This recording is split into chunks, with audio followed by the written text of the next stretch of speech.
ഹബീബായ റസൂലുള്ളാഹി സ്വല്ലല്ലാഹു അലൈഹി വസല്ലം തങ്ങൾ ഉടനെ അവിടെ വെച്ച ആയത്തും കൊണ്ട് ഓതിക്കൊടുക്കാൻ അവിടെ വെച്ചാണ് അല്ലാഹുവിന്റെ റസൂൽ സ്വല്ലല്ലാഹു അലൈഹി വസല്ലം തങ്ങൾ തനിക്കിറങ്ങിയതാകുന്ന വിശുദ്ധമായ ഖുർആനിലെ ആയത്ത് ഓതി കൊടുക്കുന്നത്. ഏതാണ്? സൂറത്തുൻ നിസാ, അൻ-നിസാ എന്ന് പറഞ്ഞ തന്നെ ഒരു സൂക്തം പരിശുദ്ധ ഖുർആൻ. എന്താണ് സൂറത്തിന്റെ അർത്ഥം? സ്ത്രീകൾ എന്നാണ് അതിന്റെ അർത്ഥം. അൻ-നിസാ, സ്ത്രീകൾ. ചിന്തിച്ചു നോക്കൂ, വളരെ ചിന്തിക്കേണ്ട അധ്യാപനമാണ് ഈ പറയുന്നത്. വളരെയേറെ ചിന്തിക്കണം. വിശുദ്ധ ഖുർആനിൽ 114 സൂക്തങ്ങളുണ്ട്. ആ സൂക്തങ്ങളിൽ എവിടെയും തന്നെ അരിജാൽ, പുരുഷന്മാരെന്ന് പറഞ്ഞ ഒരു സൂക്തം കാണാൻ പറ്റൂല. എന്നാൽ സ്ത്രീകളെ കുറിച്ച് മാത്രമായി ഒരു അധ്യായം തന്നെ അൻ-നിസാ, സ്ത്രീകൾ എന്ന് പറഞ്ഞ ഒരു അധ്യായം. എന്തിനാണിത്? ഇത് പഠിക്കേണ്ടതാണ്. ഈ സൂക്തം മനസ്സിലാക്കേണ്ടതാണ്. മാത്രമല്ല, ഇങ്ങനെ ഒരു സൂക്തം ഉണ്ട് എന്ന് മുസ്ലിം സഹോദരിമാർ അറിയേണ്ടതാണ്. അവരുടെ അവകാശങ്ങളെ പറ്റി, അവരെ എങ്ങനെ പരിലാളിക്കണം, അവരുടെ കാര്യങ്ങൾ എങ്ങനെ നോക്കണം, അവരെ എങ്ങനെ സംരക്ഷിക്കണം, ഒരു ഭർത്താവ് അവളോട് എങ്ങനെ പെരുമാറണം, ഒരു വാപ്പ അവളോട് എങ്ങനെ പെരുമാറണം, ഒരു കുടുംബം അവളോട് എങ്ങനെയാണ് വർത്തിക്കേണ്ടത്, ഒരു പെണ്ണിനോട് ഏത് രീതിയിലാണ് വർത്തിക്കേണ്ടത്, വിശുദ്ധ ഖുർആൻ ഈ സൂക്തത്തിലൂടെ വ്യക്തമാക്കുകയാണ്. എന്നിട്ടും സ്ത്രീകൾ ചാനലുകൾ കയറിയിരുന്നിട്ട് തലയിൽ തട്ടമിട്ടതാകുന്ന സഹോദരിമാര്, പരിശുദ്ധരാകുന്ന ഉലമാക്കൾക്കെതിരെ, പണ്ഡിതന്മാർക്കെതിരെ ഘോരഘോരം ശബ്ദിക്കുകയാണ്. അവർ പരിശുദ്ധരാകുന്ന ഉലമാക്കളല്ല, പണ്ഡിതന്മാരല്ല. സമസ്തയുടെ ഉലമാക്കൾ പണ്ഡിതന്മാരവർ പണ്ഡിതന്മാരല്ല. അവർ ഞങ്ങൾക്ക് അവകാശങ്ങൾ നൽകുന്നില്ല. അവകാശങ്ങൾ മുഴുവൻ ധ്വംസിക്കുകയാണ്. ഞങ്ങളെ പർദ്ദയ്ക്കുള്ളിൽ തളച്ചിടുകയാണ്. വീടിന്റെ അകത്തലങ്ങളിൽ കഞ്ഞിയും പയറും വെക്കാൻ മാത്രം വിധിക്കപ്പെട്ടവരാണ്. പുറത്തേക്ക് ഞങ്ങൾ ഇറങ്ങരുത് എന്ന് ശാഠ്യം പിടിക്കുന്നവരാണ്. പരിശുദ്ധമാക്കപ്പെട്ട ശരീഅത്തുൽ ഇസ്ലാം എന്ന് വാദിക്കുന്ന സഹോദരിമാർ നമുക്കിടയിലുണ്ട്. നഊദു ബില്ലാഹ്. അല്ലാഹു കാത്തുരക്ഷിക്കട്ടെ. ദീൻ പഠിക്കണ്ടേ? പരിശുദ്ധ ഖുർആൻ പഠിക്കണ്ടേ? വിശുദ്ധ ഖുർആനിലെ അധ്യാപനം തന്നെ അല്ലാഹു സുബ്ഹാനഹു വ തആല വെച്ചിരിക്കുന്നു. സൂറത്തുൻ നിസാ, സ്ത്രീകൾ പഠിക്കണം. ഖുർആൻ വീടിന്റെ അകത്ത് ടിവിയുടെ മുകളിൽ സ്റ്റാൻഡ് വെച്ചിട്ട് ഇരുന്ന് അമ്മായിയമ്മയും മക്കളും ഇരുന്നിട്ട് സീരിയൽ കണ്ടുകൊണ്ടിരുന്ന പോരാ. റിയാലിറ്റി ഷോകൾ കണ്ടിരുന്ന പോരാ. ആ ഖുർആൻ കൈകൊണ്ടെടുത്തിട്ട് റജബ് മാസം, പുണ്യമാക്കപ്പെട്ട മാസം റമളാൻ വരുന്നു. ആ റമളാനിലാണ് ഖുർആൻ ഇറക്കപ്പെട്ടത്. ഖുർആൻ കയ്യിലെടുത്ത് തുറന്നു വെച്ച് ഓതണം. ഖുർആൻ ഓതണം, ഖുർആൻ പഠിക്കണം. അതിന്റെ മജ്ലിസിലേക്ക് നമ്മൾ വരണം. അല്ലാഹു തൗഫീഖ് തരട്ടെ. പരിശുദ്ധമായ റസൂലുള്ളാഹി സ്വല്ലല്ലാഹു അലൈഹി വസല്ലമ തങ്ങൾ വിശുദ്ധമായ സൂറത്തുൻ നിസായിൽ ആയത്ത് അല്ലാഹുവിന്റെ റസൂൽ ഓതി കൊടുക്കുകയാണ്. الرجال قوامون على النساء بما فضل الله بعضهم على بعض وبما أنفقوا من أموالهم فالصالحات قانتات حافظات للغيب بما حفظ الله واللاتي تخافون نشوزهن فعظوهن واهجروهن في المضاجع واضربوهن فإن أطعنكم فلا تبغوا عليهن سبيلا إن الله كان عليكم رقيبا. പരിശുദ്ധമായ ഖുർആനിൽ സൂറത്തുൻ നിസായിലൂടെ അല്ലാഹു സുബ്ഹാനഹു വ തആല മാലോകരെ പഠിപ്പിക്കുകയാണ്. ഹബീബായ റസൂലുള്ളാഹി സ്വല്ലല്ലാഹു അലൈഹി വസല്ലമ തങ്ങൾ തന്റെ പ്രിയപ്പെട്ട അനുയായികൾക്ക് പഠിപ്പിച്ചു കൊടുക്കുകയാണ്. അല്ലേ, വിവാഹം കഴിഞ്ഞതാകുന്ന ചെറുപ്പക്കാരെ, വൈവാഹിക ജീവിതത്തിലേക്ക് കാലെടുത്തു വെക്കുന്ന യുവാക്കളെ, പഠിച്ചു വെക്കണേ. നിങ്ങളുടെ പ്രിയപ്പെട്ട ഭാര്യമാർ നിങ്ങളോട് പിണക്കം വെച്ചു കഴിഞ്ഞാൽ, നിങ്ങളുടെ പ്രിയപ്പെട്ട സഖികൾ നിങ്ങളോട് ഇണക്കമില്ലാതെ പിണക്കത്തിലായിട്ട് അവരുടെ ജീവിതം കൊണ്ടുപോയി കഴിഞ്ഞാൽ അവരെ എങ്ങനെയാണ് വർത്തിക്കേണ്ടത്? അവരെ നിങ്ങളെ ത്വലാഖിലേക്ക് എടുത്തു ചാടരുത്. ആ പാവപ്പെട്ട സഹോദരിയെ അവളുടെ വീട്ടിലേക്ക് കൊണ്ടുപോയി നിങ്ങൾ പറഞ്ഞേക്കരുതേ. ആ പാവപ്പെട്ട പെണ്ണിനോട് വർത്തിക്കേണ്ട രീതി അള്ളാഹുവിന്റെ വിശുദ്ധ ഖുർആൻ ഓർമ്മപ്പെടുത്തുകയാണ്. അള്ളാഹുവിന്റെ കലാമാണ് ഓതുന്നത്. ശ്രദ്ധിക്കണേ ചെറുപ്പക്കാരാ, അഴീക്കോടുള്ള മുഴുവൻ യുവാക്കളും സാഗൂതം ശ്രദ്ധ ചെലുത്തണേ. واللاتي تخافون نشوزهن فعظوهن പരിശുദ്ധമായ ഖുർആനിലൂടെ അല്ലാഹു സുബ്ഹാനഹു വ തആല ഭർത്താക്കന്മാരെ വിളിച്ചുകൊണ്ട് പറയുകയാണ്, അല്ലയോ വിവാഹം ജീവിതം നയിക്കുന്നതായ ചെറുപ്പക്കാരെ, യുവാക്കളെ, നിങ്ങളുടെ പ്രിയപ്പെട്ട ഭാര്യമാർ നിങ്ങളോട് പടക്കം വെച്ച് കഴിഞ്ഞാൽ, ദീനിന്റെ വിഷയങ്ങൾ അവർ മാറി നിന്ന് കഴിഞ്ഞാൽ, നമസ്കാരമില്ലാത്ത പെണ്ണായിരിക്കും നിന്റെ വീട്ടിലേക്ക് കടന്നു വരുമ്പോ, നോമ്പ് കൃത്യമായി പിടിക്കാത്ത പെണ്ണായിരിക്കും നിന്റെ വീട്ടിലേക്ക് വരുമ്പോ, നീ പറയുന്ന പല വിഷയങ്ങളും ദീനിന്റെ വിഷയങ്ങൾ അനുസരണ വർത്തിക്കാത്തവളായിരിക്കും. ആ പാവപ്പെട്ട പെണ്ണിനെ ആദ്യമായി നീ അടിക്കരുതേ, ആദ്യമായി നീ ശകാരിക്കരുതേ, ആദ്യമായി അവളോട് നീ വഴക്കടിക്കരുതേ, ആ പാവപ്പെട്ട പെണ്ണിന്റെ കരണത്തടിക്കരുതേ, അവളുടെ മുഖത്ത് നീ അടിക്കരുതേ, അവളുടെ കുടുംബക്കാരെ നീ ചീത്ത വിളിക്കരുതേ, അവളെയും നീ ചീത്ത വിളിക്കരുതേ. പരിശുദ്ധ ഖുർആനിലൂടെ അല്ലാഹു സുബ്ഹാനഹു വ തആല വ്യക്തമായ രീതിയിൽ പഠിപ്പിക്കുകയാണ്. ഇത് പഠിക്കണേ മുസ്ലിമേ, ഇത് പഠിച്ചെങ്കിൽ മാത്രം നിന്റെ കുടുംബ ജീവിതം റാഹത്താകുകയുള്ളൂ, നിന്റെ കുടുംബ ജീവിതം നന്നാവുകയുള്ളൂ. ഇത് പഠിക്കാതെ പോകുന്നത് കൊണ്ടാണ് ഇന്നത്തെ മക്കൾ മോശപ്പെട്ട തലത്തിലേക്ക് പോകുന്നത്. വിവാഹ ജീവിതം എന്ന് പറയുന്നത് കേവലം ബ്ലൂ ഫിലിം കണ്ടിട്ട്, പാശ്ചാത്യ രംഗങ്ങളിലെ ധിക്രതകൾ കണ്ടിട്ട് അതനുസൃതമായി ജീവിക്കലല്ല. അതിനുവേണ്ടി പാവപ്പെട്ട പെൺകുട്ടികൾ നിർബന്ധിക്കുമ്പോ തട്ടമിട്ടതാകുന്ന സഹോദരി, ദീനീബോധമുള്ളതാകുന്ന പാവപ്പെട്ട സഹോദരി, അവൾ ദീനുള്ള കുടുംബത്തിൽ ജനിച്ചവളാണ്, നല്ല തറവാട്ടിൽ ജനിച്ചവളാണ്, നിന്റെ വീട്ടിലേക്ക് വന്നിട്ട് മോശപ്പെട്ടതാകുന്ന രതിക്കരടയ്ക്ക് വേണ്ടി നിർബന്ധിക്കുമ്പോ ആ പെണ്ണൊരു പക്ഷേ താല്പര്യമില്ലാതെ മാറി നിന്നേക്കാം. മോശപ്പെട്ട പാശ്ചാത്യ ശൈലികൾ അവലംബിക്കുന്ന സമയത്ത് ആ പാവപ്പെട്ട പെണ്ണ് പുറകോട്ട് മാറി നിൽക്കുമ്പോ ആ പെണ്ണിനെ ഇസ്ലാമികമാകുന്ന ദൃഷ്ടിയിൽപ്പെടുത്തിയിട്ട് അവളെ അടിക്കാനും ഇടിക്കാനും തൊഴിക്കാനും ആരാണ് നിനക്ക് അധികാരം നൽകിയത്? ഹബീബായ റസൂലുള്ളാഹി സ്വല്ലല്ലാഹു അലൈഹി വസല്ലമ തങ്ങളാണ് വിവാഹ ജീവിതം നമുക്ക് സുന്നത്തായി പഠിപ്പിച്ചു തന്നത്. ആ പ്രവാചകർ തന്നെ വിശുദ്ധ ഖുർആൻ മുഖേന നമ്മളെ പഠിപ്പിക്കുകയാണ്. ഖുർആനാണ് നമ്മുടെ കാറ്റലോഗ്, ഖുർആനാണ് നമ്മുടെ വഴികാട്ടി. ആ ഖുർആൻ അനുസരിച്ചുകൊണ്ടുള്ള ജീവിതം നയിക്കണേ മുസ്ലിമേ, ജീവിതം നയിക്കണേ യുവാക്കളെ.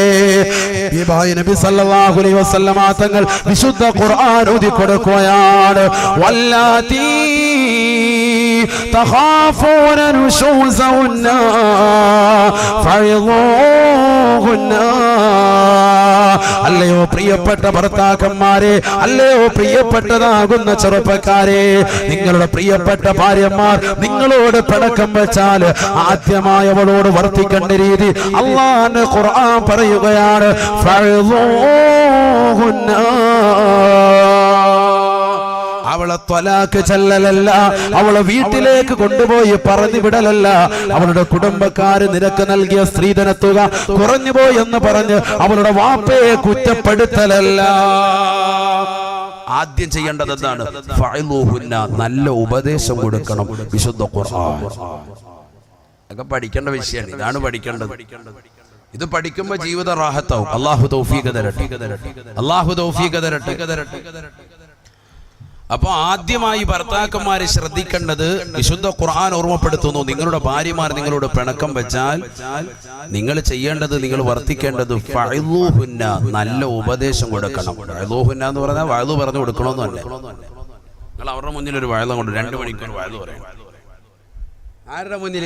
ഭാര്യയുടെ മുന്നിൽ വഅദ് പറയും. എന്ത് വഅദ് പറയണം?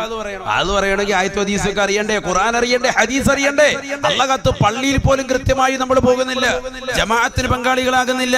ഇരിക്കുന്ന സാത്വികരാകുന്ന ഉലമാക്കളൊക്കെ പള്ളിയിൽ വഅദ് പറയുമ്പോൾ അവർ പറയുന്ന ആയത്തുകളും ഹദീസുകളും വ്യക്തമായ രീതിയിൽ കേൾക്കാൻ നമ്മൾ തയ്യാറാകുന്നില്ല. ജുമാ കഴിഞ്ഞ് ചാടി ഇറങ്ങി ഓടുകയാണ്. ദുആഇന് പോലും നമ്മൾ പങ്കാളികളാകുന്നില്ല. പിന്നെ എന്ത് വഅദ് പറയാം? നമുക്കെന്ത് വഅദ് പറയാം? ഭർത്താക്കന്മാരോട് പറയാണ്, അല്ലാഹുവിന്റെ വിശുദ്ധ ഖുർആൻ പറയാം, നിങ്ങൾ എന്ത് ചെയ്യണം? ഭാര്യയോട് വഅദ് പറയണം. അത് ഇടയ്ക്കിടയ്ക്ക് വേണ്ടത്. പ്രശ്നം ഉണ്ടാകുമ്പോൾ മാത്രമല്ല, ഇടയ്ക്കിടയ്ക്ക് എന്ത് ചെയ്യണം? നിങ്ങൾ ആയത്തും ഹദീസും വെച്ചൊക്കെ വഅദ് പറയണം. ഉള്ള ഇല്ലാത്ത ആയത്തും ഹദീസും ഒന്നും ചുമ്മാ എടുത്ത് നിങ്ങൾ ഓതണ്ട. ഉള്ളത് അറിയാവുന്നത് ഓതുക. ഇല്ലെങ്കിൽ തന്നെ ഇതിന്റെ ആശയം പറഞ്ഞ് മനസ്സിലാക്കി കൊടുക്കുക. ഒന്നുമില്ലെങ്കിൽ അടുത്തൊരു ചിരുത്തിയിട്ട് നല്ല ചരിത്രം പറയുക. ഞാൻ ഇന്ന വാതിൽ കേട്ടതാകുന്ന ഒരു ചരിത്രം നിനക്ക് പറഞ്ഞുതരാം, ഇങ്ങ് വാ ഇവിടെ ഇരിക്കുന്നു പറയും.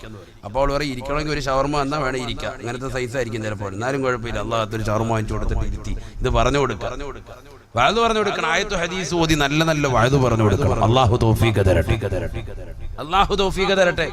ഹബീബായ റസൂലുള്ളാഹി സ്വല്ലല്ലാഹു അലൈഹി വസല്ലമ തങ്ങൾ അതുകൊണ്ടാണ് പ്രിയപ്പെട്ട സഹോദരങ്ങളോട് ഓർമ്മപ്പെടുത്തിയത്, ലാ തുസ്കിനൂഹുന്ന ഫിൽ ഉറഫാ വലാ തുഅല്ലിമൂഹുന്നൽ കിതാബ് വഅല്ലിമൂഹുന്ന സൂറത്തൻ നൂർ. ഹബീബായ റസൂലുള്ളാഹി സ്വല്ലല്ലാഹു അലൈഹി വസല്ലമ തങ്ങൾ സഹാബത്തിനെ വിളിച്ചുകൊണ്ട് പറയുകയാണ്, സഹാബത്തെ പരിശുദ്ധമാക്കപ്പെട്ട ഖുർആൻ മക്കളെ പഠിപ്പിക്കണേ, ഖുർആനുമായി നിങ്ങളുടെ മക്കളെ ബന്ധപ്പെടുത്തണേ.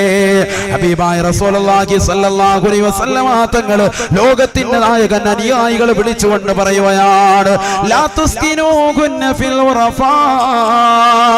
അതിനു വേണ്ടി മാതാപിതാക്കൾ വരുമ്പോ തന്റെ പ്രിയപ്പെട്ട മക്കളെ വീട്ടിലിരുത്തരുതേ, ഒറ്റക്കൊരു റൂമിലേക്ക് മക്കളെ നിങ്ങൾ താമസിപ്പിക്കരുതേ. പരിശുദ്ധ ഖുർആനിന്റെ അധ്യാപനമാണ്.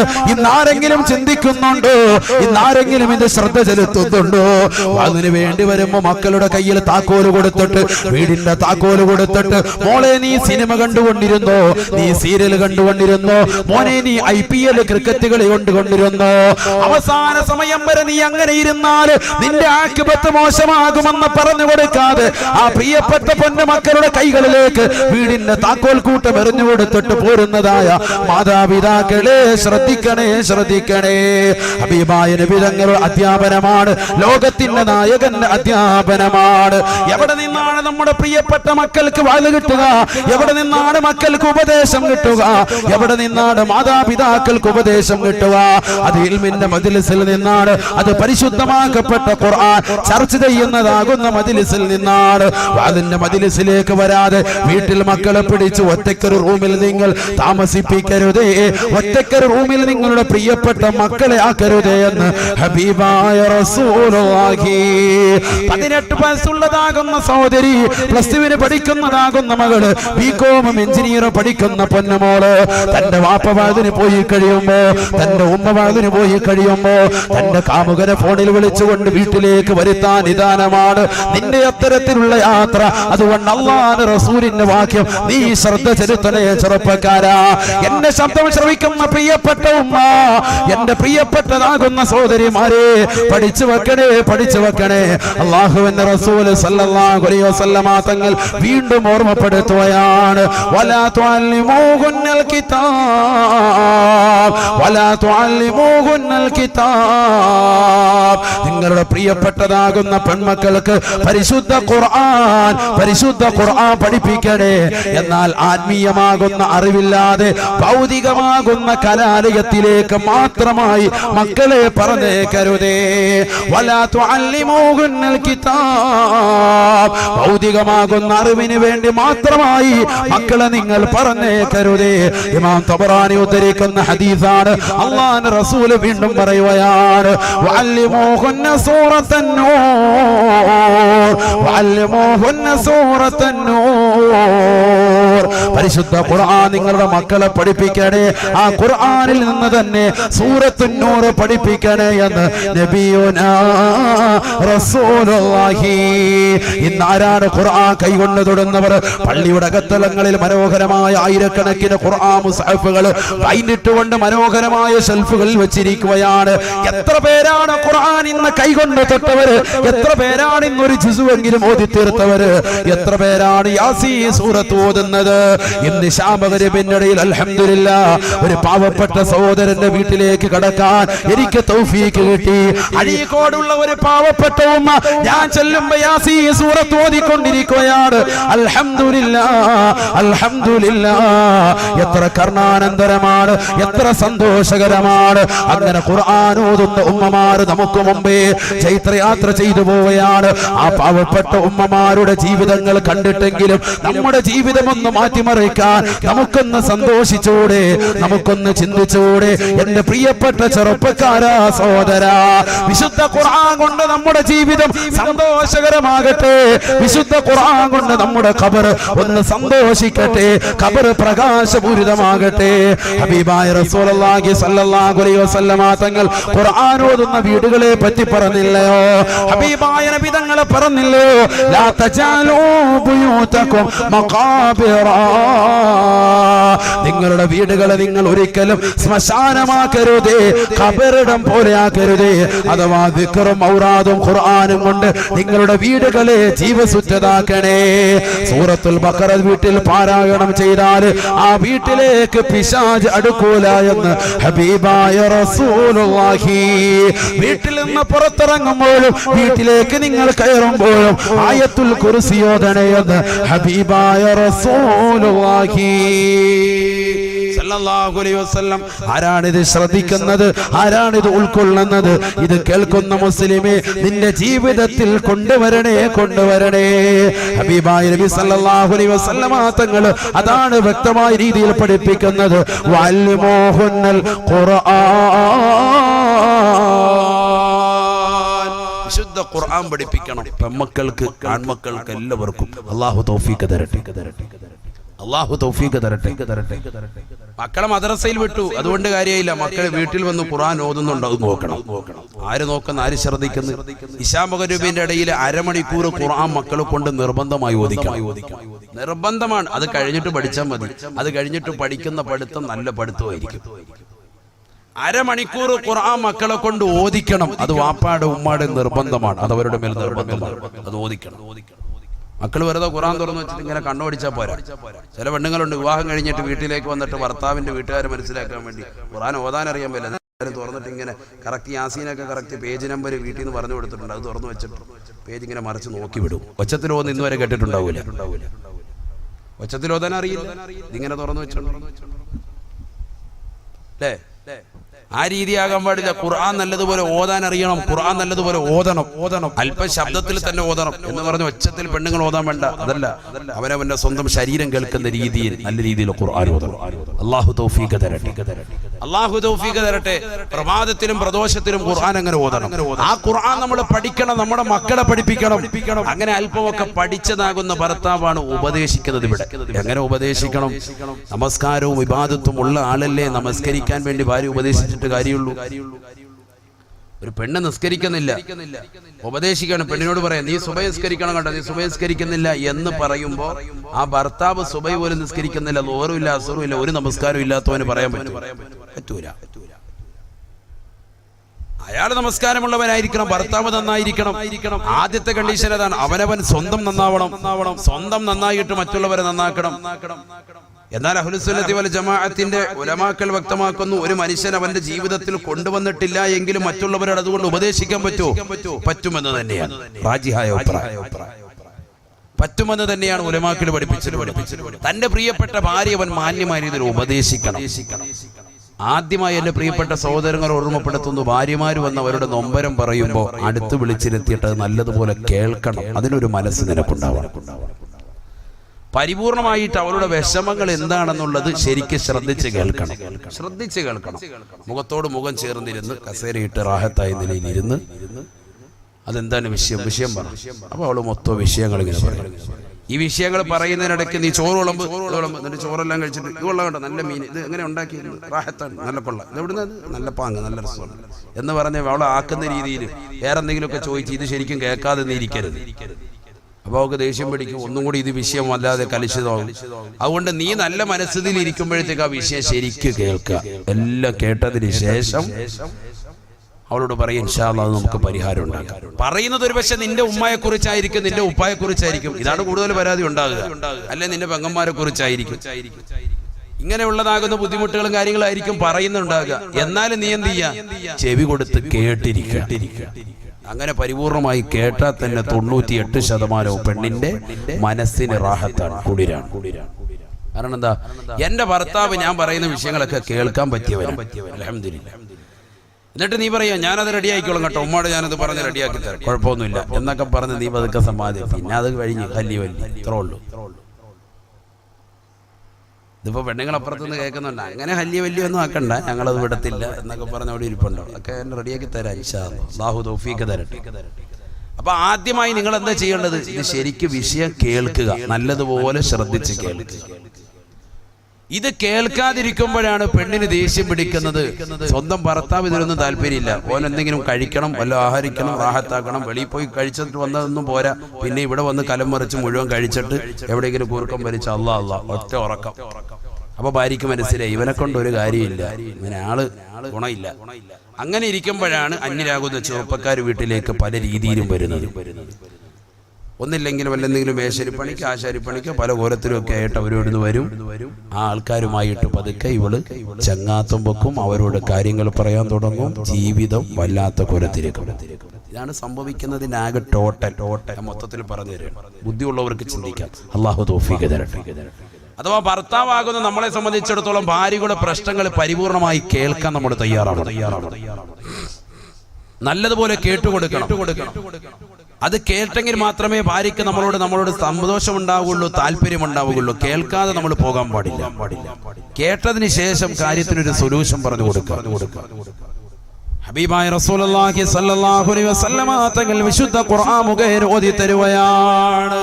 നിന്റെ പ്രിയപ്പെട്ട ഭാര്യ നീ ഉപദേശിച്ചു നോക്കിയിട്ട് ആ ഭാര്യ മാന്യമായ രീതിയിൽ കടന്നു വന്നില്ല എങ്കിൽ വിശുദ്ധ ഖുർആൻ രണ്ടാമതായി പറയുകയാണ് വഹ്ജുറൂഹുന്ന ഫിൽ മളാജി. ശാരീരിക ബന്ധത്തിൽ നമ്മളെ ഒഴിവാക്കുക. രണ്ടാമത്തെ ഓപ്ഷൻ. ചില കാര്യങ്ങളാണ് പറഞ്ഞു തരുന്നത്. ഈ കാര്യങ്ങൾ ജീവിതത്തിൽ പ്രശ്നങ്ങൾ ഉണ്ടാകുമ്പോൾ മാത്രം പ്രയോഗിക്കേണ്ടതാണ്, അല്ലാതെ വെറുതെ പ്രയോഗിക്കാനുള്ളതല്ല. നിന്റെ ജീവിതത്തിൽ ഭാര്യയുമായി എന്തെങ്കിലും പിണക്കമുണ്ടായെങ്കിൽ ദീനിന്റെ വിഷയം അനുസരിച്ച് മുന്നോട്ട് പോകണം. കാരണം വിശുദ്ധ ഖുർആനാണ് നിന്നോട് ഓർമ്മപ്പെടുത്തിയത് വിവാഹ ജീവിതത്തെ പറ്റി. വിശുദ്ധ റസൂൽ സല്ലല്ലാഹു അലൈഹി വസല്ലമ തങ്ങളാണ് വിവാഹ ജീവിതം കഴിച്ചുകൊണ്ട് എങ്ങനെയാണ് വിവാഹ ജീവിതം കൊണ്ടുപോകേണ്ടത് എന്ന് പ്രവാചകൻ പഠിപ്പിച്ചു തന്നിട്ടുണ്ട്. നബി സല്ലല്ലാഹു അലൈഹി വസല്ലമ തങ്ങൾ വ്യക്തമാക്കി, നിന്റെ ഭാര്യ നിന്നോട് പിണക്കം വെച്ചാൽ ആദ്യമായി വർത്തിക്കേണ്ട രീതി അവൾക്ക് നല്ല ഉപദേശം കൊടുക്കലാണ്. ഉപദേശത്തിലൂടെ അവൾ നന്നാകുന്നില്ല. നീ വാത് പറയാൻ തുടങ്ങുമ്പോൾ നീ 10 മിനിറ്റ് പറയുമ്പോൾ അവൾ 25 മിനിറ്റ് ഇങ്ങോട്ട് വാത് പറയും. അങ്ങനത്തെ സൈസാണ് നിനക്ക് കിട്ടിയതെങ്കിൽ രണ്ടാമത്തെ ഓപ്ഷൻ. വിശുദ്ധ ഖുർആൻ പറയാം. അപ്പോഴും ഖുർആൻ പഠിപ്പിച്ചാലേ എന്ത് വേണം? ഇതൊക്കെ ഖുർആനാണ്. വഹ്ജുറൂഹുന്ന ഫിൽ മളാജ്. നിന്റെ പ്രിയപ്പെട്ട ഭാര്യ നീ ഉപദേശിച്ചു നോക്കിയിട്ട് ഭാര്യ നന്നാവുന്ന ഘട്ടം എത്തിയിട്ടില്ല എങ്കിൽ രണ്ടാമത്തെ ഘട്ടത്തിലേക്ക് നീ കടക്കണേ. അല്ലാഹുവിന്റെ വിശുദ്ധ ഖുർആൻ ഓർമ്മപ്പെടുത്തുകയാണ് വഹ്ജുറൂഹുന്ന ഫിൽ മളാജ്. വഹ്ജുറൂഹുന്ന ഫിൽ മളാജ്. നിന്റെ പ്രിയപ്പെട്ട ഭാര്യയുമായിട്ടുള്ള ശാരീരിക ബന്ധത്തെ പരിപൂർണമായി വിലങ്ങണേ. നീ നന്നായിട്ട് ഇൻഷാ അല്ലാഹ് നമ്മൾ തമ്മിൽ ശാരീരിക ബന്ധത്തിൽ ഏർപ്പെടാം. അതുവരെ കണക്ഷൻ വേണം. എവിടെ ഇത് നിസ്കരിക്കുന്നില്ല ഒരു പെണ്ണ്, കൃത്യമായി റമദാനിൽ നോമ്പ് പിടിക്കുന്നില്ല, ഇവളിങ്ങനെ അലസത വെക്കുക. ദീനിബോധം കുറഞ്ഞതായിരിക്കും. അവൾ 10ാം ക്ലാസ് വരെ ഒന്നും പഠിച്ചിട്ടില്ല. മദ്രസയിൽ പോയിട്ട് ആകെ 3 അല്ലെങ്കിൽ 4ാം ക്ലാസ് ഒക്കെ ഉള്ളൂ. അത് തന്നെ മറന്നുപോയി. ഭൗതിക കലാലയത്തിലേക്ക് ഒരുപാട് പഠിച്ച് എഞ്ചിനീയറൊക്കെ പഠിച്ചിട്ട് അവസാനം ബ്രോക്കർ പറഞ്ഞ് അഴീക്കോട് ജെട്ടിയിൽ നല്ലൊരു സുന്ദരനായ യുവാവ്, നല്ല സുമുഖനാകുന്ന ഒരു ചെറുപ്പക്കാരനുണ്ട്, നല്ല ദീനി ബോധമുള്ളവരുണ്ടെന്ന് പറഞ്ഞപ്പോൾ അൽഹംദുലില്ലാഹ് അങ്ങനെ വന്നാണ് നിന്റെ വിവാഹം കഴിച്ചത്. നീ എന്ത് ചെയ്യരുത്? കാട്ടുപോത്തിന്റെ സ്വഭാവം എടുക്കരുത്. നീ ദീനി ബോധമുള്ളവരാണ്. അതുകൊണ്ട് നീ എന്ത് ചെയ്യണം? നല്ല ഉപദേശം കൊടുക്കണം. അവൾ നിസ്കരിക്കാതൊക്കെ ഇരിക്കുന്ന കാണുമ്പോഴത്തേക്ക്, അല്ല നോമ്പ് പിടിക്കാതിരിക്കുന്ന കാണുമ്പോൾ അവിടെ വെച്ചിട്ട് പേടിപ്പിച്ചു കൊടുക്കണം. നിസ്കരിക്കുന്നവർക്കുള്ള കൂലി ആദ്യം പറഞ്ഞു കൊടുക്കണം. നിസ്കരിക്കുന്നവർക്കുള്ള കൂലി, നോമ്പ് പിടിക്കുന്നവർക്കുള്ള കൂലി, നോമ്പ് പിടിക്കാതിരുന്നുള്ള ശിക്ഷ, നമസ്കരിക്കാതിരുന്നവർക്കുള്ള ശിക്ഷ, ഇതൊക്കെ പറഞ്ഞവർക്ക് മനസ്സിലാക്കി കൊടുക്കുമ്പോൾ നല്ലൊരു ഭാര്യയാണ് എങ്കിൽ ആ ഓപ്ഷനിൽ തന്നെ നന്നാവുകയാണ്. അല്ലാഹു ഇതിൽ നമ്മുടെ ഭാര്യമാർ ഉൾപ്പെടുത്തുമാറാവട്ടെ. രണ്ടാമത്തിലേക്ക് പോകേണ്ടതില്ല. രണ്ടാമത്തെ ഘട്ടം ഇവിടെ ഒന്നും ചീത്ത വിളിക്കാൻ പറഞ്ഞിട്ടില്ല. ഇവിടെ എങ്ങും പരിശുദ്ധമാക്കപ്പെട്ട ഖുർആൻ ആ പാവപ്പെട്ട പെണ്ണിന്റെ കുടുംബാദികളെയോ അവളെയോ ചീത്ത വിളിക്കാൻ വേണ്ടി അല്ലാഹുവോ അവന്റെ റസൂല് പഠിപ്പിച്ചിട്ടില്ല. ശ്രദ്ധിക്കുക നിങ്ങൾ, ഇതൊക്കെ ഖുർആനാണ്. നല്ലതുപോലെ ശ്രദ്ധിക്കുക. വഹ്ജുറൂഹുന്ന ഫിൽ മളാജി. നിന്റെ പ്രിയപ്പെട്ട ഭാര്യയുമായിട്ടുള്ള ശാരീരിക ബന്ധത്തിൽ നിന്ന് നീ വിലങ്ങി നിൽക്കണേ. ശാരീരിക ബന്ധത്തിൽ നിന്ന് വിലങ്ങി നിൽക്കണേ. ഖുർആനിന്റെ അധ്യാപനം നല്ലതുപോലെ ശ്രദ്ധിക്കുക. വഹ്ജുറൂഹുന്ന മിനൽ മളാജി എന്നല്ല ഖുർആൻ പറഞ്ഞത്. ഇവിടെ ഉസ്താദുമാർ ഇരിപ്പുണ്ട്, ആലിമീങ്ങൾ ഇരിപ്പുണ്ട്, അവർക്കറിയാം. അങ്ങനെ പറഞ്ഞാൽ അതിന്റെ അർത്ഥം എന്താണ്? കിടപ്പറയിൽ നിന്ന് ഒഴിവാക്കുക എന്നാവുക. അങ്ങനെ ഖുർആൻ പറഞ്ഞില്ല. ഖുർആൻ എന്തു പറഞ്ഞു? വഹ്ജുറൂഹുന്ന ഫിൽ മളാജി. ശാരീരിക ബന്ധത്തിൽ നിന്ന് ഒഴിവാക്കുക, കിടപ്പറയിൽ നിന്ന് ഒഴിവാക്കണ്ട. 99% എന്നല്ല 100% ആളുകൾക്കും തെറ്റുപറ്റിയത് മുസ്ലിം സമുദായത്തിലാകട്ടെ അല്ലാതാകട്ടെ പ്രശ്നമുണ്ടായത് ഇവിടെയാണ്. ചെറിയൊരു പ്രശ്നമുണ്ടാകുമ്പോൾ സ്വന്തം ഭാര്യയെ അവളുടെ വീട്ടിലേക്ക് കൊണ്ടുപോയി ആക്കുക പാടില്ല. ആര് പഠിപ്പിച്ചത്? ആരാണിതിന് ഉത്തരവാദികൾ? ഉലമാക്കളാണോ? പണ്ഡിതന്മാരാണോ? ആരാണിത് പഠിപ്പിച്ചിട്ടുള്ളത്? വിവാഹ ജീവിതം നിന്നോട് കഴിക്കാൻ വേണ്ടിയും അത് സുന്നത്തായും പഠിപ്പിച്ചിട്ടുള്ള പരിശുദ്ധമാക്കപ്പെട്ട റസൂലുള്ളാഹി സ്വല്ലല്ലാഹു അലൈഹി വസല്ലമ തങ്ങളോ അവിടുത്തെ ശേഷം വരുന്നതാകുന്ന ആലിമീങ്ങളോ ഇത് പഠിപ്പിച്ചിട്ടുണ്ടോ? സഹാബത്തെ കിറാം പഠിപ്പിച്ചിട്ടുണ്ടോ? ആരാണ് പഠിപ്പിച്ചിട്ടുള്ളത്? ചിന്തിച്ചു നോക്ക്. ഹബീബായ റസൂലുള്ളാഹി സ്വല്ലല്ലാഹു അലൈഹി വസല്ലമ തങ്ങളുടെ ജീവിതം മനസ്സിലേക്ക് കടന്നു വരട്ടെ.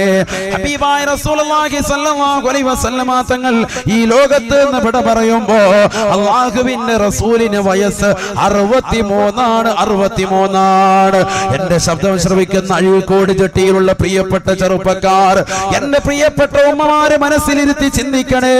ഹബീബായ റസൂലുള്ളാഹി സ്വല്ലല്ലാഹു അലൈഹി വസല്ലമ തങ്ങൾ അവസാന തിരുരാത്രങ്ങൾ തള്ളി നീക്കിയത് തന്റെ പ്രിയപ്പെട്ടതാകുന്ന ഭാര്യയായ ആയിഷ സിദ്ദീഖ റളിയല്ലാഹു അൻഹയോടൊപ്പമാണ്.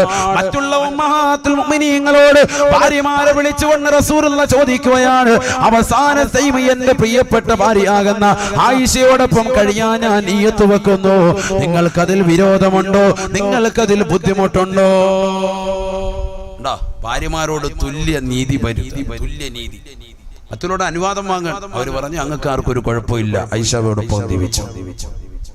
ഹബീബായ റസൂലുള്ളാഹി സ്വല്ലല്ലാഹു അലൈഹി വസല്ലമ തങ്ങൾ ആയിഷ സിദ്ദീഖ റളിയല്ലാഹു അൻഹയോടൊപ്പം ജീവിതം നയിക്കുകയാണ്. അവസാന സമയമായി അസ്രായിൽ അലൈഹിസ്സലാം കടന്നു വന്നു. ബഹുമാനപ്പെട്ട റസൂലുള്ളാഹി സ്വല്ലല്ലാഹു അലൈഹി വസല്ലമ തങ്ങളുടെ ശരീരത്തിൽ നിന്ന് ആത്മാവിനെ വേർപെടുത്തുകയാണ്. ഈ ലോകത്തിന്റെ ദീപമണയുകയാണ്, ഈ ലോകത്തിന്റെ വിളക്കണഞ്ഞു പോവുകയാണ്, ഈ ലോകത്തിന്റെ സിറാജ് അണഞ്ഞു പോവുകയാണ്, ഈ ലോകത്തിന്റെ മുനീർ എന്നേക്കുമായി ഇല്ലാതാവുകയാണ്. ഹബീബായ റസൂലുള്ളാഹി സ്വല്ലല്ലാഹു അലൈഹി വസല്ലമ തങ്ങളുടെ ആത്മാവിനെ വേർപെടുത്തുകയാണ്. അല്ലാഹ് ഹബീബായ റസൂലുള്ളാഹി സ്വല്ലല്ലാഹു അലൈഹി വസല്ലമ തങ്ങൾ ആ സമയത്തല്ലേ ആയിഷ ബീവിയോട് പറഞ്ഞത്, യാ ആയിഷ ഇന്ന ലിൽ മൗതി ലസകറാ. ആയിഷ ആയിഷ മരണത്തിന് വല്ലാത്ത വേദനയുണ്ട്. ആയിഷ മരണത്തിന് വല്ലാത്ത വേദനയുണ്ട്. ആയിഷ ഹബീബായ റസൂലുള്ളാഹി സ്വല്ലല്ലാഹു അലൈഹി വസല്ലമ തങ്ങൾ തന്റെ പ്രിയപ്പെട്ട ഭാര്യയാകുന്ന ആയിഷയോട് ഇത് പറയുകയും, തൊട്ടടുത്തിരിക്കുന്ന തോൽപാത്രത്തിലേക്ക് നിന്റെ കൈയൊന്നിട്ടിട്ട് ആ തണുത്ത ജലം കൊണ്ട് എന്റെ മുഖമൊന്ന് തടകി തരൂ ആയിഷ എന്ന് ഹബീബായ റസൂലുള്ളാഹി. ആയിഷ സിദ്ദീഖ റളിയല്ലാഹു അൻഹാ ഹബീബായ റസൂലുള്ളാഹി സ്വല്ലല്ലാഹു അലൈഹി വസല്ലമ തങ്ങൾ പറഞ്ഞതുപോലെ കാര്യങ്ങളെല്ലാം ചെയ്തു കൊടുത്തുകൊണ്ട് ഹബീബായ നബി തങ്ങളെ മടിയിൽ പിടിച്ചു കിടത്തുകയാണ്. ഹബീബായ നബി തങ്ങൾ ഈ ലോകത്ത് നിന്ന് വിട പറയുമ്പോ 63 വയസ്സ്. അല്ലാഹുവിന്റെ റസൂൽ വഫാത്താകുന്നത് എവിടെ വെച്ചാണ്? മദീന പള്ളിയുടെ മെഹ്റാബിൽ വെച്ചല്ല, മദീന പള്ളിയുടെ മിമ്പറിൽ വെച്ചല്ല. ഹബീബായ റസൂലുള്ളാഹി സ്വല്ലല്ലാഹു അലൈഹി വസല്ലമ തങ്ങളുടെ മിമ്പറിന്റെയും വീടിന്റെയും ഇടയിലുള്ളതാകുന്ന റൗളത്തും മിൻ റിയാദിൽ ജന്നയിൽ വെച്ചല്ല, മറിച്ച് റസൂലുള്ളാഹി വഫാത്താകുന്നത് തന്റെ പ്രിയപ്പെട്ട ഭാര്യയുടെ മടിത്തട്ടിൽ തലവെച്ച് കിടന്നിട്ടാണ്. പഠിക്കണേ ചെറുപ്പക്കാരാ, പഠിക്കണേ പ്രിയപ്പെട്ട സഹോദരാ. ഇന്ന് വിവാഹ ജീവിതം കഴിഞ്ഞ് 10 കൊല്ലം കഴിയുമ്പോ നിന്റെ ഭാര്യ ഏത് റൂമിലാണതാ എന്ന് ചോദിക്കുമ്പോ തൊട്ടപ്പുറത്തെ റൂം കാണിച്ചു തരുകയാണ്. 50 വയസ്സുള്ള ഉപ്പമാര് എന്റെ ശബ്ദം ശ്രമിക്കുന്നുണ്ടാകും. കുമ്മന മുസ്താദ് ഖേദത്തോടുകൂടി ചോദിക്കട്ടെയോ, നിന്റെ പ്രിയപ്പെട്ടതാകുന്ന ഭാര്യ എവിടെയാണ് കിടക്കുന്നതെന്ന് ചോദിച്ചാ മറ്റൊരു റൂം കാണിച്ചു തരുകയല്ലയോ? കൂടെ കടത്താൻ നമുക്ക് സമയമില്ല. എവിടെയാണ് തെറ്റുപറ്റിയത്? ആർക്കാണ് തെറ്റുപറ്റിയത്? വിവാഹ ജീവിതം എന്ന് പറയുന്നത് കേവലം ലൈംഗിക ബന്ധം മാത്രമല്ല. അങ്ങനെ പഠിച്ചവർക്ക് തെറ്റിപ്പോയി. അങ്ങനെയാണെങ്കിൽ റസൂലുള്ളാഹി വഫാത്താകുമ്പോ എന്തിനാണ് അല്ലാഹുവിന്റെ റസൂൽ തന്റെ പ്രിയപ്പെട്ട ഭാര്യയുടെ മടിത്തട്ടിൽ തലവെച്ച് കിടക്കുന്നത്? അവിടെ ഒരു ശാരീരിക ബന്ധത്തിന് പ്രസക്തിയില്ലല്ലോ. അവസാന സമയം ഈ ലോകത്തുനിന്ന് അവസാനത്തെയും അസ്രായിൽ അലൈഹിസ്സലാം കടന്നു വന്നുകൊണ്ട് ആത്മാവിനെ വേർപെടുത്തുന്ന സമയത്ത് ലോകത്തിന്റെ നായകൻ തലവെച്ച് കിടക്കുന്നത് തന്റെ പ്രിയപ്പെട്ട ഭാര്യയാകുന്ന ആയിഷ സിദ്ദീഖ റളിയല്ലാഹു അൻഹയുടെ മടിത്തട്ടിലാണ്. ചിന്തിക്കണേ മുഅ്മിനേ, ചിന്തിക്കണേ ഉമ്മമാരെ. ഇവിടെ 5 കൊല്ലം കഴിഞ്ഞിട്ടേ ഉള്ളൂ. 2-3 മക്കളൊക്കെ ആയി, റാഹത്തായി ജീവിതം. അപ്പൊ ആസ്വാദനമൊക്കെ അറിഞ്ഞു കഴിഞ്ഞു. ഇനിയിപ്പോ ഒന്നും വേണ്ട, എപ്പുറത്തെ കട്ടിയിൽ അങ്ങോട്ട് തിരിഞ്ഞു നടന്നോ, നമ്മളിങ്ങോട്ട് ശരാമാരി. 2 ദിവസം കഴിയുമ്പോഴത്തേക്ക് റൂമിൽ തന്നെ വേറൊരു കട്ടിൽ കൊണ്ടുവരിക. തേക്കിന്റെ ഈട്ടിയുടെ ഉള്ള കട്ടിലാണ് റാഹത്ത്, നീ ഇവിടെ കിടന്നാൽ മതി കേട്ടോ, നമ്മളിപ്പുറത്ത് മാറി കിടക്കുക, എനിക്കല്ല കുറച്ച് ഉറങ്ങണം. കൂർക്കം വലിച്ച് വയറൊക്കെ ചാടി റാഹത്തായി ഇനി ഉറക്കാം. അവസാനം ഉറങ്ങി ഇവള് മറ്റൊരുത്തന്റെ വീട്ടിൽ പോയി കിടന്നു ഉറങ്ങും, സോക്കേട് കയറും. അപ്പൊ ഓടി വരും, ഉസ്താദേ അല്ലാഹുവേ ഖുർആൻ ആയത്ത് ഹദീസ്. അവള് പിഴച്ചു പോയി. ഇവിടെ ആരാ കുഴപ്പം കാണിച്ചു? എടാ 90 അല്ല 100 വയസ്സ് നിനക്കെത്തിയാലും നിന്റെ പ്രിയപ്പെട്ട ഭാര്യയെ മറ്റൊരു റൂമിലേക്ക് മാറ്റിക്കിടത്താൻ പരിശുദ്ധ ശരീഅത്തുൽ ഇസ്ലാം അനുവദിച്ചിട്ടില്ല. 100 വയസ്സെത്തിയാലും നിനക്ക് ശരീരത്തിന് ബലശയൊക്കെയാണ്, ഒരു ഇതുമില്ല, റാഹത്തുമില്ല ഇതിനോടൊന്നും. പക്ഷെ എങ്കിൽ പിന്നെ ഭാര്യ ഇവിടെ കിടത്തണം, നിന്റെ അടുത്ത് തന്നെ കിടത്തണം. അല്ലാഹുവിന്റെ റസൂൽ സല്ലല്ലാഹു അലൈഹി വസല്ലം തങ്ങൾ എത്രാമത്തെ വയസ്സിൽ മരിക്കുന്നു? ഈ ലോകത്തുനിന്ന് ഇവിടെ പറയുന്നു വഫാത്താകുന്നു 63ാമത്തെ വയസ്സിൽ. പ്രവാചകൻ ആരുടെ മടിത്തട്ടിൽ തലവെച്ച് കിടക്കുന്നു? ആയിഷ സിദ്ദീഖ റളിയല്ലാഹു അൻഹയുടെ. ചിന്തിക്കുന്നില്ല എന്താ റസൂലുള്ളാഹിക്ക് വേറെ ധാരണ ഇല്ലാണ്ടാ? എന്താ ചിന്തിക്കാത്തത്? ഇത് കുടുംബജീവിതം പഠിപ്പിക്കുകയാണ്. ഇത് കുടുംബജീവിതത്തിന്റെ ഏറ്റവും വലിയ മകുട ഉദാഹരണം അഷ്റഫുൽ ഖൽഖ് മുഹമ്മദ് മുസ്തഫ സല്ലല്ലാഹു അലൈഹി വസല്ലം 10-15 വർഷം കഴിഞ്ഞതാകുന്ന വിവാഹ ജീവിതം കഴിച്ച ചെറുപ്പക്കാരോട് ചോദിക്കട്ടെ, നിന്റെ ഭാര്യ എവിടെയാണ്? അവളെ ചൂണ്ടിക്കാണിക്കും, അവൻ ചൂണ്ടിക്കാണിക്കും മറ്റൊരു റൂമില്. ആരാണ് ഇതിന് ഉത്തരവാദി? അവസാനം എന്റെ ഭാര്യ മറ്റൊരുത്തന്റെ കൂടെ ഒളിച്ചോടിപ്പോയി, ഇതര സമുദായത്തിലെ ചെറുപ്പക്കാരോടൊപ്പം എന്റെ ഭാര്യ ഒളിച്ചോടിപ്പോയി എന്ന് ആലിമീങ്ങളോട് വന്ന് പറഞ്ഞിട്ട് എന്ത് കാര്യമാണ്? ആരാണ് ഇവിടെ കുറ്റക്കാർ? അല്ലാഹു നമ്മളെ കാത്തിരക്ഷിക്കട്ടെ. ആലപ്പുഴയിൽ കായംകുളം എന്ന് പറയുന്ന പ്രദേശത്ത്, ഞാൻ പേര് പറയുന്ന ഒരു മുസ്ലിം സഹോദരി പത്രമാധ്യമങ്ങളിലൂടെ വന്നതാണ്. കറ്റാനം എന്ന് പറയുന്ന പ്രദേശത്ത് ഒരു മുസ്ലിം സഹോദരി 43 വയസ്സുള്ള പെണ്ണിന് 43 വയസ്സുള്ള പെണ്ണാണ്. മലപ്പുറം ജില്ലയിലെ ഇതര സമുദായത്തിൽ ഒരു സഹോദരന് ഫോണിലുമായി ബന്ധം സ്ഥാപിച്ചു. സ്വന്തം ഭർത്താവ് പിണങ്ങി കഴിയാൻ തുടങ്ങിയിട്ട് കേവലം 3 വർഷമായിട്ടുള്ളൂ. എവിടെ? തൊട്ടപ്പുറത്ത് റൂമിൽ തന്നെ ഉണ്ട് ആള്. വീട്ടിലൊരു മേശപ്പുറമുണ്ട്. ആ മേശപ്പുറത്ത് പകലന്തിയോളം പാടത്തും പറമ്പത്തും പണിയെടുത്തിട്ട് കിട്ടുന്ന പണം കൊണ്ടുകൊണ്ട് അതിൽ നിന്ന് അരി വാങ്ങിയിട്ട് ആ അരി കൊണ്ടുവന്ന് ആ മേശപ്പുറത്ത് വെക്കും. കൃത്യം 3 നേരം സമയമാകുമ്പോഴത്തേക്കും മീനും ആഹാരം കൊണ്ടുവന്ന് ആ മേശപ്പുറത്ത് നിന്ന് എടുത്ത് ഭാര്യ നേരെ കൃത്യം സമയത്ത് തന്നെ ആഹാരം കൊണ്ടുവന്ന് അതിന്റെ മുകളിൽ വിളമ്പി വെക്കും. അങ്ങനെ ബന്ധം, ആ ഒരു ബന്ധം മാത്രമേ ഉള്ളൂ, വേറെ വർത്തമാനമൊന്നുമില്ല. തുണി അലക്കാനുള്ളതും ആ മേശപ്പുറത്ത് കൊണ്ടുവെക്കും. ഈ ഭാര്യ തന്നെ അലക്കി അവിടെ തന്നെ കൊണ്ടുവന്ന് വെക്കും. എല്ലാത്തിനും വർത്തമാനം പറയാൻ ഒരു മേശപ്പുറം. ഇങ്ങനെ എത്ര കുടുംബങ്ങളാണ്, ഞാൻ വെറുതെ പറയല്ല, ഇങ്ങനെ എത്ര കുടുംബങ്ങൾ നമുക്കിടയിൽ തന്നെയുണ്ട്. അല്ലാഹു കാത്തിരക്ഷിക്കട്ടെ. സ്വന്തം വാപ്പയോട് ഉമ്മയോട് അല്ലെങ്കിൽ സ്വന്തം സഹോദരങ്ങൾക്കിടയിൽ അല്ലെങ്കിൽ സ്വന്തം സഹോദര സഹോദരിമാർക്കിടയിൽ ഇത്തരത്തിൽ മതിലുകൾ തീർക്കുന്നത് ആരാണ്? അല്ലാഹു നമ്മളെ കാത്തിരക്ഷിക്കുമാറാവട്ടെ. ആളാ മരിക്കുമെന്നുള്ള ചിന്തയില്ലേ? 3 ദിവസത്തിൽ നിങ്ങൾ പരസ്പരം സലാം പറയാതെ മാറി നിന്നാൽ നിങ്ങൾക്കിടയിൽ കാരുണ്യത്തിന്റെ മലക്കുകൾ കടന്നു വരൂല എന്ന് മുഹമ്മദ് റസൂലുള്ളാഹി. അല്ലാഹു കാത്തിരക്ഷിക്കുമാറാവട്ടെ. ആരാണ് ഇവിടെ പ്രശ്നക്കാർ? നമ്മൾ തന്നെ. നമ്മൾ ദീൻ പഠിക്കുന്നില്ല. പഠിക്കുന്ന ദീൻ ജീവിതത്തിൽ കൊണ്ടുവരുന്നില്ല. അവിടെയാണ് പ്രശ്നം. അല്ലാഹു നമ്മളെ സാലിഹ്യങ്ങൾ ഉൾപ്പെടുത്തുമാറാവട്ടെ. അവസാനം എന്ത് സംഭവിച്ചു?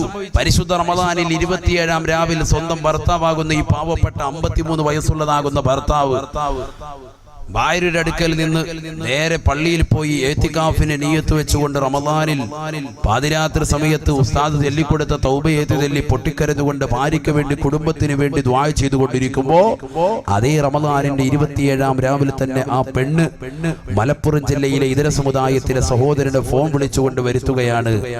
കായംകുളം എന്ന് പറയുന്ന ആലപ്പുഴ ജില്ലയിലെ കറ്റാനം എന്ന് പറയുന്ന കുഗ്രാമത്തിലേക്ക് ആ വീടിന്റെ പിന്നാമ്പുറത്ത്, ഓലമേഞ്ഞ വീടിന്റെ പിന്നാമ്പുറത്ത് വന്ന് കൃത്യമായി വന്നുകൊണ്ട് കൈ വന്ന് മുട്ടി അദ്ദേഹം വിളിക്കണമെങ്കിൽ എത്രത്തോളം വീടിനെ കുറിച്ച്, പരിസരത്തെ കുറിച്ച്, പരിസരവാസികളെ കുറിച്ച്, പരിസരത്തുള്ള ആളുകൾ ഉറങ്ങുന്ന സമയം വരെ കൃത്യമായി അളന്നു മുറിച്ച് ആ പെണ്ണ് വ്യക്തമായി കൊടുത്തിട്ടുണ്ട്. 2 മണിയായപ്പോ വന്ന് മുട്ടാൻ മുസ്ലിം സഹോദരനല്ല, ഇതര സമുദായത്തിലെ സഹോദരൻ. ആ സഹോദരൻ വന്ന് വീട്ടുപടിക്കം മുട്ടി, വീട് തുറക്കപ്പെട്ടു.